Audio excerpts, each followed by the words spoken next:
Okay, Magic Tree House Book 2, Chapter 9, Under the Moon. Jack froze. "It's him," Annie whispered. The knight held out his gloved hand.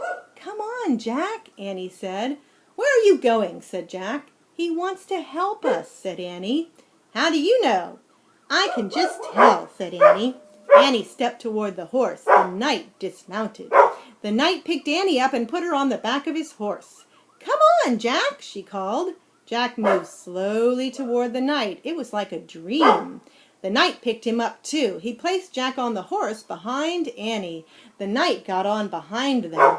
He slapped the reins. The black horse cantered beside the moonlit water of the moat. Jack rocked back and forth in the saddle. The wind blew his hair. He felt very brave and very powerful. He felt as if he could ride forever on his horse with this mysterious knight, over the ocean, over the world, over the moon. A hawk shrieked in the darkness. "There's the tree house," said Annie. She pointed toward a grove of trees. I think you can see it now. There you go. The knight steered the horse toward the trees. "See? There it is, Annie. There it is," Annie said, pointing to the ladder. The knight brought his horse to a stop. He dismounted and helped Annie down. "Thank you, sir," she said, and she bowed. Then Jack. "Thank you," he said, and he bowed also.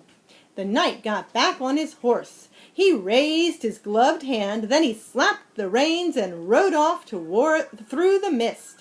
Annie started up the tall ladder and Jack followed. They climbed into the dark tree house and looked out the window. The knight was riding toward the outer wall. They saw him go through the outer gate. Clouds started to cover the moon again. For a brief moment Jack thought he saw the knight's armor gleaming on the top of a hill beyond the castle.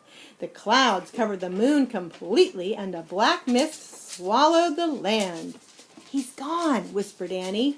Jack shivered in his wet clothes as he kept staring at the blackness. "I'm cold," said Annie. "Where's the Pennsylvania book?" Jack heard Annie fumble in the darkness. He kept looking out the window. "I think this is it," said Annie. "I feel a silk bookmark." Jack was only half listening. He was hoping to see the knight's armor gleam again in the distance. "Okay, I'm going to use this," said Annie, "because I think it's the right one. Here goes. Okay, I'm pointing. I'm going to wish. I wish we could go to Frog Creek." Jack heard the wind begin to blow, softly at first. "I hope I pointed to the right picture in the right book," said Annie. "What?" Jack looked back at her. "Right picture? Right book?" The treehouse began to rock. The wind got louder and louder. "I hope it wasn't the dinosaur book," said Annie. Pause for dogs. Go on. Dogs. "Stop!" Jack shouted at the treehouse. Too late. The treehouse started to spin. It was spinning and spinning. The wind was screaming. Then suddenly there was silence. Absolute silence. Chapter 10, One Mystery Solved. The air was warm. It was dawn. Far away a dog barked. "I think that's Henry barking," Annie said. "We did come home." They both looked out the treehouse window. "That was close," said Jack. In the distance, streetlights lit their street. There was a light on in their upstairs window. "Uh-oh," said Annie. "I think Mom and Dad are up. Hurry!"